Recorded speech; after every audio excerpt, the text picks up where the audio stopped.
What was the name of the last book you read? Can't remember? Well, maybe it's time to build a new reading habit. You may think you don't have time to read, or maybe you haven't enjoyed reading much in the past. Author J.K. Rowling suggests, if you don't like to read, you haven't found the right book. Finding a book that interests you can make all the difference in the world. And books aren't the only reading material. There are all kinds of magazines, booklets, newspapers, and ebooks. You can read a paper book or get an iPad to hold your book collection. Whatever works best for you is just fine. The main thing is to start reading. Why read? Reading can be enjoyable, informative, and promote growth and learning. English essayist Joseph Addison said, "Reading is to the mind what exercise is to the body." When you read, different parts of your brain are activated, and according to neuroscience studies, it promotes our ability to focus and grasp complex ideas. It helps connect the right and left hemispheres of the brain, while processing letters, words, and visual concepts. In short, it makes us smarter. We use more parts of our brain and can have a good time doing it. Studies show that reading to young children helps with their early vocabulary and brain development too. So why stop reading once you get older? Novels and stories can be a great way to use your imagination and promote empathy and understanding. Or you may find your way along an exciting adventure by reading a fascinating recount of someone's travels. Can you think of a particular place you'd like to know more about? Are you interested in a specific time period in history that draws your curiosity, or have an affinity with a type of animal or hobby that you'd like to know more about? Whatever you can imagine, there's a book about it. So how do you find reading material and the time to actually read it? Goals and reading lists. To start with, you might want to set some goals around your new reading habit. About 2 hours a day is a good start. Maybe you're thinking, 2 hours? I don't have that much time to just sit and read a book every day. But it's all in how you schedule it. You can't just leave it to chance at the end of the day. Break it down into blocks of time. For instance, 20 minutes in the morning could be a good way to start your day, reading a chapter or two from one book. It wakes your brain up and gets you started thinking. If you normally get up in the morning and start checking your phone for texts, emails, and social media posts, try replacing that time with reading a book. Instead of getting involved in all the drama and demands of the day from your phone, take that 20 minutes for yourself. Immerse yourself in a book that activates your imagination and helps start your day with a different focus.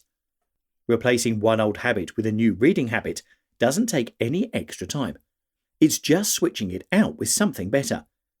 Comedian Groucho Marx once stated, "I must say I find television very educational. The minute somebody turns it on, I go to the library and read a good book." If you normally watch a few hours of TV daily, you might consider using some of that time to do a little reading instead. Setting specific times for reading can help you stay on track. Some people like to take a break at noon and catch up on informational reading concerning health, financial news, or sports. If these things interest you, reading about them can be an enjoyable break in your day. Evening is another good time to read.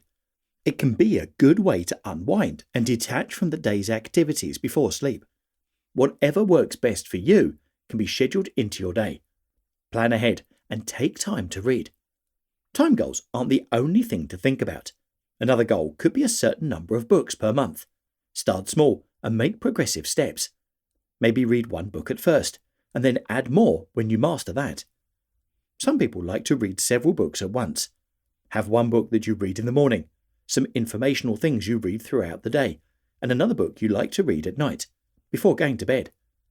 Keeping a book with you as much as possible can give you the opportunity to read when you are waiting for a bus, sitting in a lobby for an appointment, or have a break at work. Make a list of books you want to read. Add to it as you hear of new suggestions, or think of another topic that interests you. When you purchase books online, you'll find other similar books. One thing often leads to another.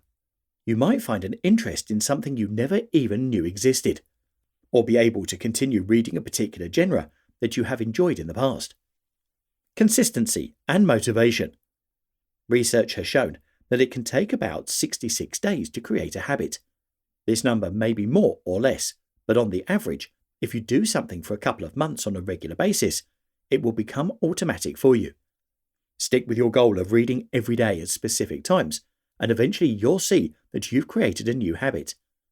If you're reading a novel with a riveting storyline, you will probably be motivated to get to that next chapter and see what happens. But if you find you need a little more help getting started with your reading habit, you might try a couple of other methods. Joining a book club is one way to get into the habit of reading regularly. Other people in the group share their thoughts about a particular book and can suggest other selections once you finish. Some groups like to read aloud and discuss chapters as they go. Whichever style works best for you can help you to get excited about reading and keep you engaged. Read things you really enjoy and give yourself permission to switch to something else if you find you don't like that book after all. Sometimes you might start reading and find that it's not really what you had in mind. It's true that a book really can't be judged by its cover. Give it 100 pages or so, and if you're not into it by then, it's okay to find something else. Reading should be a good experience, or you might not want to continue. So find things that hold your interest or excite you. There are more books in the world than any one person could ever read in their lifetime, so you have a huge selection to choose from. You don't have to spend a lot of money buying books either. You can purchase reading material online from websites like Amazon or Barnes & Noble. There are usually lower prices for used books. Or find something at your local library.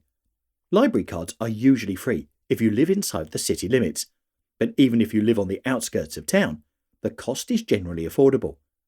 Borrowing books from a library is a good way to try different types of books to see what you like. And the library staff are good at suggesting topics that might interest you. They can also let you know what's new and what's on the bestsellers list. And don't forget about your local bookstores.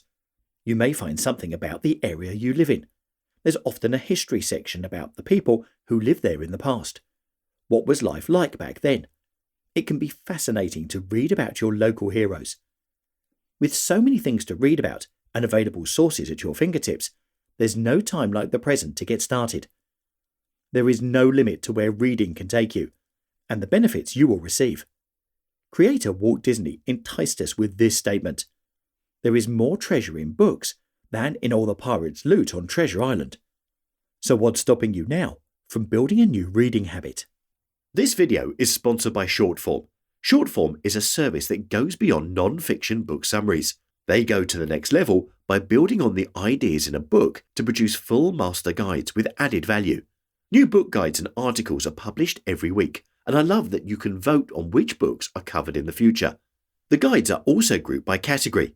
I personally spend a lot of my time in the productivity, motivation, and self-improvement sections. My usual process is to read a summary of a book I'm interested in, and based on that summary, make a decision whether reading the whole book would be beneficial. Last week, I read the guide to Courage is Calling by Ryan Holiday on Shortform, and based on that, I've now just finished reading the whole book. To get 5 days of unlimited access and an additional 20% discount on the annual subscription, join Shortform through my special link, shortform.com/Art of Improvement, or click the link in the description.